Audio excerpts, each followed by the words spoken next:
শরীরে কোথাও পুড়ে গেলে প্রথম ৬০ সেকেন্ড আপনার জীবনের সবচেয়ে গুরুত্বপূর্ণ সময়। এই সময়ের একটি ভুল সিদ্ধান্ত কিন্তু সারা জীবনের গভীর ক্ষত তৈরি করতে পারে। তাই আতঙ্কিত না হয়ে দ্রুত আক্রান্ত জায়গাটা অন্তত ২০ মিনিট সাধারণ ঠান্ডা পানির নিচে ধরুন।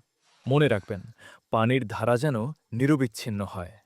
ভুলেও বরফ, টুথপেস্ট বা ডিমের কুসুম লাগাবেন না। এগুলো ক্ষতি উল্টো বাড়িয়ে দেয়। পুড়ে যাওয়া জায়গায় ছোট ফোস্কা পড়লে ভুলেও তা গালানো বা ফাটিয়ে দেবেন না। ফোস্কা হল ইনফেকশন ঠেকানোর জন্য আপনার শরীরের একটি প্রাকৃতিক দেয়াল। ক্ষতের ওপর সরাসরি তুলা দেবেন না, বরং একটি পরিষ্কার গজ কাপড়ে সামান্য মধু বা ভ্যাসলিন মেখে আলতো করে বসিয়ে দিন।